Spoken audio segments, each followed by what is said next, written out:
Good morning. हमारा topic चल रहा था शब्द रूप का।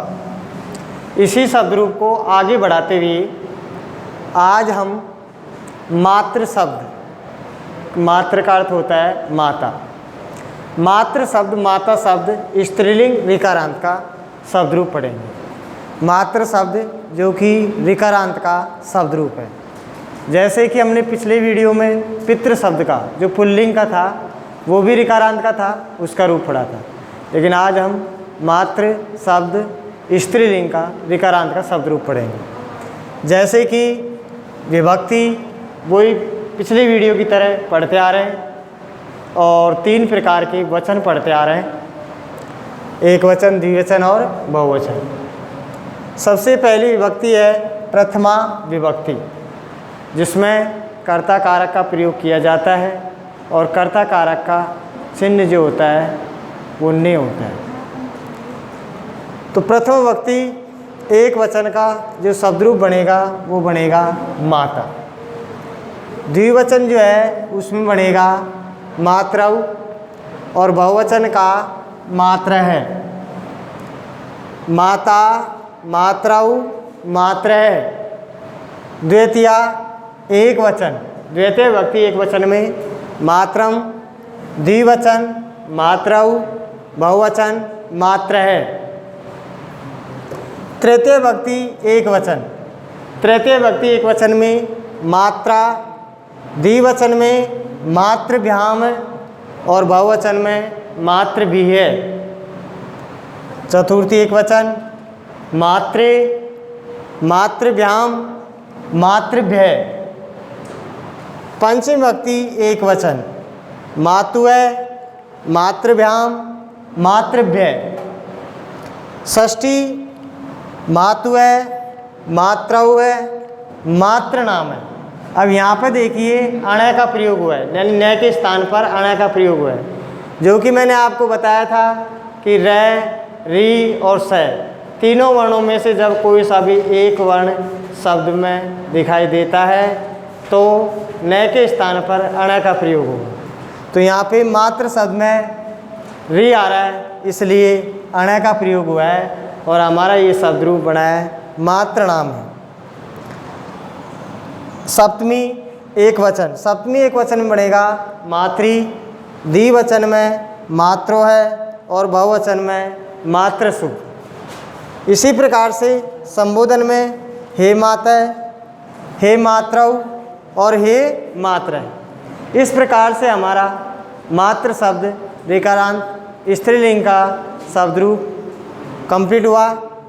अब इसी कड़ी को आगे बढ़ाते हुए अगला शब्द रूप लेते हैं स्वश्रय, यानी कि मात्र शब्द की तरह ही। जैसे मात्र ऋकारांत का स्त्रीलिंग का शब्द था, उसी प्रकार से स्वश्रय शब्द जो कि ऋकारांत स्त्रीलिंग का शब्द है उसका रूप पढ़ेंगे। स्वश्रय का मतलब होता है बहिन। जैसे हमने पितृ का पढ़ा था, उसी प्रकार से हमने भ्रातृ का पढ़ा था कि भ्रातृ मानी भाई होता है, पितृ मानी पिता होता है। तो उसी प्रकार से हमने मात्र का पढ़ा है, तो मात्र मानी माता और स्वश्रय मानी बहिन। तो स्वश्रय यानी बहिन शब्द का हम ऋकारांत स्त्रीलिंग का शब्द रूप मात्र शब्द के समान ही पढ़ेंगे। जैसे कि प्रथम विभक्ति एक वचन में आएगा स्वैसा, द्विवचन में स्वैसारौ और बहुवचन में स्वैसारः। द्वितीय विभक्ति एक वचन स्वैसारम, स्वैसारौ और स्वैस्रः। द्वितीय विभक्ति बहुवचन स्वैस्रः। विसर्ग लग रहा है इसलिए इसकी ध्वनि है में निकालेंगे। तृतीय एक वचन, तृतीय एक वचन का शब्द रूप बनेगा स्वस्थत्रा, द्विवचन में स्वस्थभ्याम है और बहुवचन में स्वस्थभी। चतुर्थी विभक्ति एक वचन, चतुर्थी एक वचन बनेगा स्वस्थे, द्विवचन स्वस्थभ्याम और बहुवचन स्वस्थभ्य। इसी प्रकार से पंचमी, पंचमी में एक वचन स्वस्थतृ, द्विवचन स्वस्थभ्याम और बहुवचन स्वस्थभ्य। इसी प्रकार से षष्ठी में षष्ठी एकवचन में स्वस्त्रु, द्विवचन में स्वस्त्रोः और बहुवचन में स्वस्त्रणाम। अब यहाँ भी अण का प्रयोग हुआ है क्योंकि वही रिकारांत आ रहा है, इसलिए स्वस्त्रणाम षष्ठी बहुवचन में। इसी प्रकार से सप्तमी एकवचन का स्वसरी, द्विवचन स्वस्त्रो और बहुवचन स्वश्रयु, स्वश्रेषु। संबोधन एकवचन हे स्वैसा, द्विवचन हे स्वैसारौ और बहुवचन हे स्वसारय। इस प्रकार से स्वस्त्र शब्द रेकारांत स्त्रीलिंग शब्द का रूप कंप्लीट हुआ।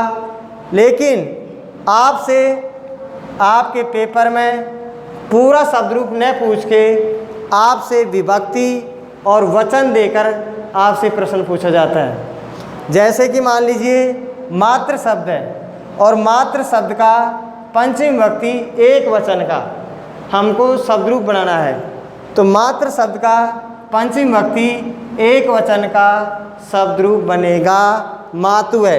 जैसे यहाँ देखिए मात्र शब्द का पंचमी विभक्ति एक वचन का शब्द रूप बन रहा है मातु है। ऐसे ही मात्र शब्द सप्तमी विभक्ति एक वचन। अब सप्तमी विभक्ति एक वचन में देखेंगे हम मात्र शब्द का, तो मात्र शब्द का सप्तमी विभक्ति एक वचन में बनेगा मातृ। तो इस प्रकार से हमने पुल्लिंग के और स्त्रीलिंग के यानी कि आकारांत, आकारांत, ईकारांत, उकारांत और ऋकारांत, आकारांत का, आकारांत का, ईकारांत का, उकारांत का और ऋकारांत का, इस प्रकार के कारांतों के शब्द रूप पुल्लिंग में और स्त्रीलिंग में पढ़े हैं। अब अगले वीडियो में जो अपन पढ़ेंगे वो पढ़ेंगे नपुंसकलिंग वाले, क्योंकि अभी तक अपन ने पढ़े थे पुल्लिंग स्त्रीलिंग के, लेकिन अगले वीडियो में पढ़ेंगे अपन नपुंसकलिंग शब्दों के। लेकिन नपुंसकलिंग शब्दों के जब रूप बनाएंगे तो पुल्लिंग शब्दों से कुछ प्रथमा यानी द्वितीया दो ही विभक्तियों में इनके रूप अलग होंगे, बाद बाकी तृतीय विभक्ति से लेकर और सप्तमी विभक्ति तक के रूप पुल्लिंग में जिस तरह से हमने बनाए थे तृतीया से लेकर सप्तमी या संबोधन तक उसके रूप उसी प्रकार बनेंगे। तो इस प्रकार से आपको ये पुल्लिंग के और स्त्रीलिंग के शब्दों को कंप्लीट तैयार करना है। जैसे कि आप एक शब्द रूप पहचान जाओगे तो अन्य शब्दों के रूप भी आपको उसी प्रकार से बनाने हैं। और अगले वीडियो में हम नपुंसकलिंग के शब्द रूपों को पढ़ेंगे। Thank you.